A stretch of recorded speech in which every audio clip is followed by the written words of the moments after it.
नमस्ते दोस्तों, स्वागत है आपका हमारे चैनल पर।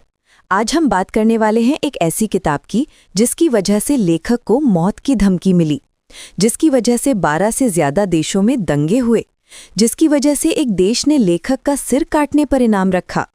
और फिर भी ये किताब बुकर प्राइज जीत चुकी है।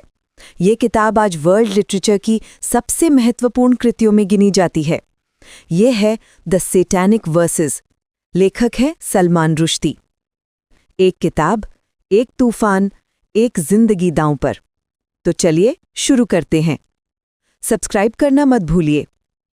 सेक्शन 1, लेखक के बारे में। सलमान रुश्दी कौन है? सलमान रुश्दी, पूरा नाम अहमद सलमान रुश्दी। जन्म हुआ 13 जून 1947 को बॉम्बे, अब मुंबई में, यानी भारत की आज़ादी से ठीक 2 महीने पहले। एक मुस्लिम परिवार में पले बढ़े। पढ़ाई के लिए इंग्लैंड गए, रग्बी स्कूल और फिर कैम्ब्रिज यूनिवर्सिटी। रुश्दी एक ऐसे लेखक हैं जो 3 दुनियाओं के बीच जीते हैं, भारत, पाकिस्तान और ब्रिटेन। उनकी राइटिंग में यही टेंशन है, पूरब और पश्चिम का टकराव, आइडेंटिटी का सवाल, मैं कौन हूँ, मेरा घर कहाँ है। उनकी पहली बड़ी किताब थी मिडनाइट्स चिल्ड्रन 1981, जिसे बुकर प्राइज मिला, जिसे बुकर ऑफ बुकर्स भी कहा गया। और फिर 1988 में आई द सैटानिक वर्सेस, और रुश्दी की जिंदगी हमेशा के लिए बदल गई। Open book. सेक्शन 2, किताब की बैकग्राउंड और controversy. The satanic versus publish हुई सितंबर 1988 में। किताब पब्लिश होते ही फायर, इंडिया पहला देश बना जिसने इसे बैन किया, अक्टूबर 1988 में। Fire Pakistan, Saudi Arabia, Egypt, Bangladesh एक के बाद एक बैन लगे। फायर दुनिया भर में प्रोटेस्ट्स हुए। फायर ब्रैडफोर्ड इंग्लैंड में मुस्लिम्स ने किताब की कॉपीज जलाईं। और फिर आया वो दिन, the 14th of February 1989, Valentine's day. Iran के सुप्रीम लीडर अयतुल्लाह खुमैनी ने एक फतवा जारी किया जिसमें रुश्दी को मौत की सजा सुनाई गई। साथ ही किताब के पब्लिशर्स और ट्रांसलेटर्स को भी इनाम रखा गया। रुश्दी का सिर लाने पर रुश्दी को ब्रिटिश गवर्नमेंट ने प्रोटेक्शन दी। वो 9 साल तक अंडरग्राउंड रहे, छुपकर जगह बदलते रहे, नाम बदलते रहे। उनके जापानीज ट्रांसलेटर हितोशी इगराशी की हत्या कर दी गई। शुरुआत, आसमान से गिरते 2 इंसान।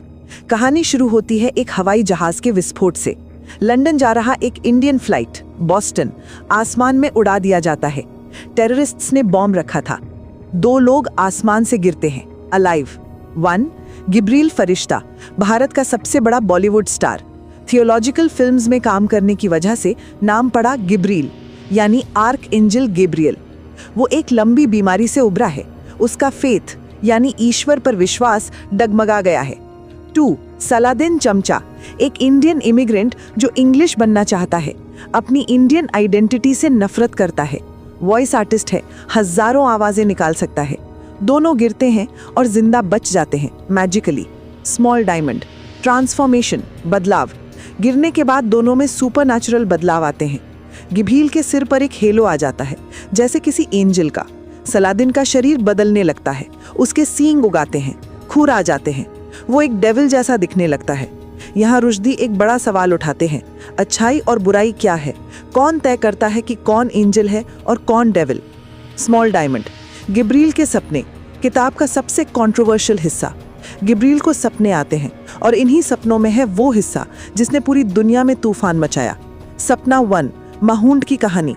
एक काल्पनिक शहर जहीलिया में एक प्रॉफिट है जिनका नाम है Mahound. Warning sign, important. Mahound एक रियल हिस्टोरिकल फिगर नहीं है, ये एक फिक्शनल कैरेक्टर है। माहूंड को रेवलेशंस मिल रहे हैं, वो एक नया धर्म स्थापित करना चाहते हैं। एक पॉइंट पर माहूंड कुछ वर्सेस रिसाइट करते हैं जिनमें जहीलिया के 3 देवी देवताओं को एक्नॉलेज किया जाता है। बाद में वो कहते हैं ये वर्सेस सेटन ने दिए थे, एंजल ने नहीं, इसीलिए वो वर्सेस वापस ले लिए जाते हैं। यही है द सैटानिक वर्सेस, वो वर्सेस जो शैतान ने दिए। ये कॉन्सेप्ट हिस्टोरिकली डॉक्यूमेंटेड है। इसे घरानिक इंसिडेंट कहते हैं, हालांकि इसकी ऑथेंटिसिटी पर स्कॉलर्स में डिबेट है। रुश्दी ने इसे फिक्शनल फॉर्म में एक्सप्लोर किया। सपना 2, आयशा की कहानी। एक यंग वुमन आयशा है जो एक विलेज में लोगों को लीड करती है। वो कहती है समुद्र हमारे लिए रास्ता दे देगा। लोग उसके पीछे चलते हैं एक पिलग्रिमेज पर। ये एक एलिगरी है अंधविश्वास पर, यानी ब्लाइंड फेथ पर। स्मॉल डायमंड लंदन की कहानी। सलादिन का संघर्ष रियल वर्ल्ड में। सलादिन इंग्लैंड में स्ट्रगल कर रहा है। पुलिस उसे अरेस्ट करती है उसके बदले हुए शरीर की वजह से। उसे एक इमिग्रेंट्स के साथ डिटेंशन सेंटर में रखा जाता है। यहाँ रुश्ती दिखाते हैं कैसे सोसाइटी इमिग्रेंट्स को मॉन्स्टर्स बना देती है, कैसे एक सिस्टम इंसानों को डीह्यूमनाइज करता है। सलादिन किसी तरह एस्केप करता है और वो गिब्रियल से बदला लेना चाहता है। स्मॉल डायमंड गिब्रियल का पतन। गिब्रियल मेंटली टूट रहा है। उसे लगने लगता है वो सच में एंजल गैब्रियल है। वो एक एक्ट्रेस एलेलुया कोन से प्यार करता है, लेकिन उसका ऑब्सेशन और जेलसी उसे तोड़ देता है। गिब्रियल एक सीरियल किलर बन जाता है। स्मॉल डायमंड एंडिंग यानी अंत। सलादिन इंडिया वापस जाता है। उसके पिता मर रहे हैं। वो उनसे मिलता है, रिकंसिलिएशन होती है। वो अपनी इंडियन आइडेंटिटी को एक्सेप्ट करता है।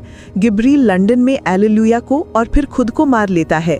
एक जो एंजल था वो डिस्ट्रॉय हो गया, एक जो डेविल था वो रीबॉर्न हुआ। किताब किन विषयों पर बात करती है? 1.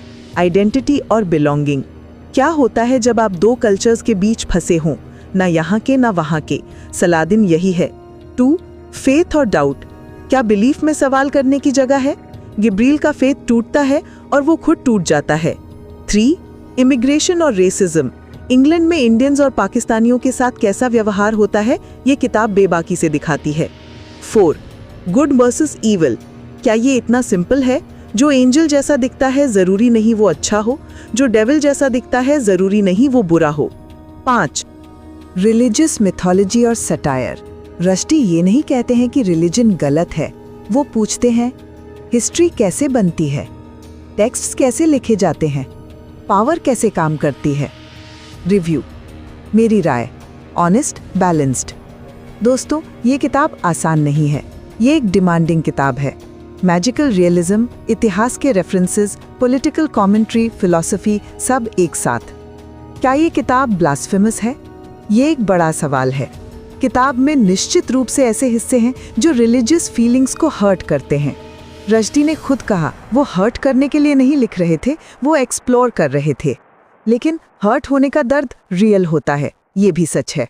दूसरी तरफ लिटरेचर का काम है अनकंफर्टेबल सवाल पूछना। अगर किताबें सिर्फ वही कहें जो सब सुनना चाहते हैं तो वो लिटरेचर नहीं, प्रोपेगेंडा है। Writing quality. रश्दी की भाषा एक्स्ट्रा ऑर्डिनरी है। वर्ड प्ले, मेटाफर्स, ह्यूमर, सब एक साथ। ये उनकी सबसे कॉम्प्लेक्स किताबों में से एक है। क्या ये पढ़नी चाहिए? हाँ, अगर आप ओपन माइंड रखते हैं। ये किताब आपको चैलेंज करेगी, आपको सोचने पे मजबूर करेगी। Rating 4/5। Complex, difficult but undeniably important. तो दोस्तों, ये थी द सैटेनिक वर्सेस की समरी और रिव्यू। ये एक ऐसी किताब है जो आज भी डिबेट का विषय है। आज भी लोग इस पर बंटे हुए हैं और शायद यही इसकी ताकत है। एक किताब जो सोचने पे मजबूर करे, वो किताब कभी मरती नहीं। आप क्या सोचते हैं? कमेंट में बताइए। अगर ये वीडियो अच्छी लगी, लाइक करें, शेयर करें, सब्सक्राइब करें, बेल आइकन दबाएं। मिलते हैं अगले वीडियो में एक और किताब के साथ।